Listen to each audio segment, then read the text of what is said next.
Today we're going to be talking about my October hits and misses, favorites and fails, whatever you feel like calling these kinds of videos.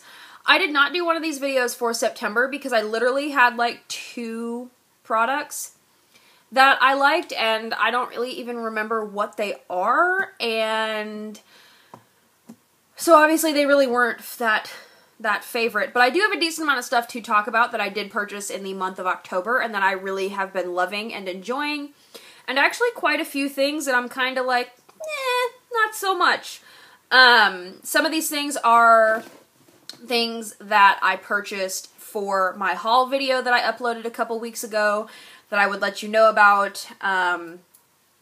Yeah, so without further ado, let's just jump right into it. The first thing I have to talk about was in my haul video that I posted a couple of weeks ago, and that is the Real Techniques Deep Cleansing Gel. This is just a weekly brush cleaner. It's a soap that you're supposed to use to clean your brushes. It's developed by Real Techniques, which is my favorite, I guess, drugstore brush line, because they're not incredibly expensive unless you get into like their bold metals range. But just their regular brushes are not very expensive. Most of them are under $10. This, however, I feel like I could do without. It's not bad, but it's not wowing. It does get my brushes clean, but I feel like it is better at cleaning like beauty blender type sponges more than it is at cleaning brushes, because this is a brand new clean brush. I haven't used this since I cleaned it for this purpose. And you can see that it's still stained and got some foundation. It looks like it still has foundation in it, and that is just because the bristles are stained. And I just cleaned it using this. And then I cleaned this brush using another soap. Like, I think it was the Dr. Bronner's bar soap that's supposed to be like a dupe for the Beauty Blender Solid Cleanser. And you can see the difference. These bristles are kind of dingy to where these ones are really white. And this is a clean brush. Like, it feels clean. They both feel exactly the same. It feels clean. It doesn't feel like there's product still on it.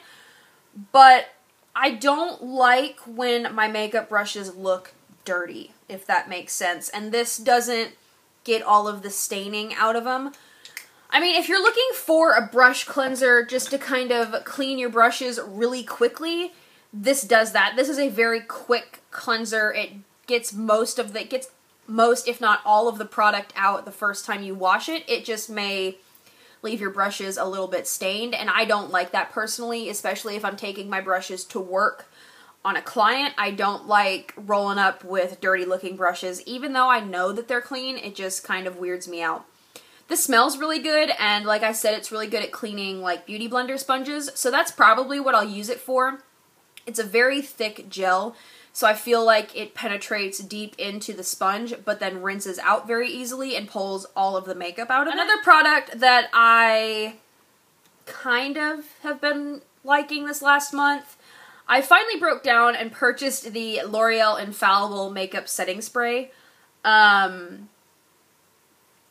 I don't know. I don't really feel like it does anything more than MAC Fix Plus. And MAC Fix Plus is not a setting spray. It's just kind of like a refreshing spray. But I always spray it on my face after I do my makeup to kind of take down any powderiness. And I love that about this. But I also feel like this sets my makeup a little bit. I haven't noticed that this really extends the wear of my makeup or sets it. I notice that it takes down that powderiness, but I haven't really noticed it really extending the life of my makeup. I might just have to wear it a little bit longer and pay a little bit more attention, but I just really haven't noticed anything extra special about it. But compared to other setting sprays out there, like the Urban Decay ones, it's much less expensive. Like, it's almost half the price. So for a setting spray at the drugstore, it's not bad, but it's not my favorite either. So moving on to a product that I really like, because the first 2 I was kind of like, they're not really fails, but they're not really favorites. This is the Nivea In Shower Body Lotion in the Cocoa Butter scent. I know I talked about the blue one, which I think is the original one, and this is the Shea Butter. This is for dry skin. And I've completely used this up. I loved this, but I love this even more. I love the scent of cocoa butter much more than I love the scent of shea butter. And this one is for dry to very dry skin. And if you don't know, this is a body lotion that you put on while you're still in the shower, and you rinse it off, and it works just like a lotion you would put on when you're not in the shower or after you get out of the shower. I have really been enjoying these. I will continue to repurchase these, and oh my gosh, this has like changed my lotion game. I don't know. Another product that I've really been loving is another shower product, and it's a shampoo. And this is the L'Oreal Everpure Sulfate-Free Color Care System Moisturizing Shampoo. Holy crap. And it smells like rosemary and juniper. I also have the conditioner in my shower, but I just thought I'd bring the one. I used to use this a really long time ago when my hair was like fire engine red, and I loved it. It really did help prolong my color. Like, it didn't really wash it out as much as other shampoos would. And I had a coupon for like buy one, get one half off or something like that, and they had a deal going on at Target where you buy two something, and then I had a cartwheel. I don't know, like, I got a really good deal on these, and I forgot how much I love this, and I will definitely keep using this. I'll probably go out and repurchase this one because it makes my hair feel really clean without stripping it. You know what I mean? That's why I really like this, because it gets my hair really clean without making it feel stripped. And then the conditioner conditions my hair really well and makes it really soft, but it doesn't feel greasy. And I have dry hair, and I have a really hard time finding a conditioner that will condition my hair but not make it feel greasy. Because sometimes when I buy conditioners that are specifically for dry hair, they're too heavy. I definitely don't like that weighed down look or the greasy look. I kind of like the really kind of volume, fluffed out, frizzed out look a little bit. Like, I like my hair to be kind of undone and wild looking. But this allows for that, but it also keeps my hair really, really healthy and hydrated and good looking. Moving on to a skincare item, I purchased the e.l.f. Illuminating Eye Cream, and I found mine at Target. They have a few of the e.l.f. skincare products at Target, and it comes in just a little pot, and it's got a little cover here. It's just white. And I like the fact that it has the little cover so it doesn't get like all over the jar, and it is plastic even though it looks glass. And I really like this eye cream. It's really good for sensitive skin. It's got purified water, cucumber, and green tea. And it says purified water and essential nutrients help hydrate and minimize the appearance of dark circles and puffiness for glowing, healthy looking skin, infused with skin-nourishing jojoba, vitamin E, cucumber to soothe and protect the delicate skin area around the eye. It also is enriched with antioxidants, shea butter, and green tea. And I really like this, actually. Like, I find that a lot of eye creams sometimes burn my under eyes. I don't know if that's just my skin, but a lot of eye creams that I've used in the past, if they're from the drugstore and aren't like really expensive, like my favorite one is the Fresh one. I can't remember, but whatever it's called, it's made by Fresh, and it's like $80, and I had like 3 or 4 samples of it that I used for a really long time, but when I ran out, I didn't feel like spending the $80 on the product. So I had been using ones from the drugstore that just kind of weren't really doing anything, I felt, and just were like kind of not really drying out my under eyes, but not hydrating my under eyes, so it was bad. And then I had an allergic reaction to one, and like my under eyes just kind of swelled up and got really red and really puffy, and I was like, oh no. So I found this, and this has really been working really well. I definitely feel like my dark circles have gotten a little bit lighter. I won't say like drastically lighter, but a little bit lighter. It's really lightweight, absorbs really quickly, doesn't feel greasy, and is super comfortable to like have under your eyes. I don't know. If you're like me, I don't like having things near my eyes when I'm like trying to go to bed, or I've got, you know, I just don't like things near my eyes if it's not makeup. Put it that way. But this is really good. It's comfortable and I like it. I have a couple of lip products here. One I like, one not so much. And we'll start with the not so much. This is the Revlon Ultra HD Matte Lip Color in, I believe this is Seduction. Yeah, this is a beautiful color and I really, really like this.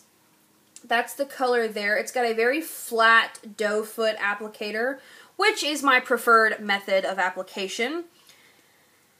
I have only worn this once, and I am not really sure if I'm going to give it another try, because I put my makeup on after I ate breakfast. I wasn't eating, I wasn't doing anything.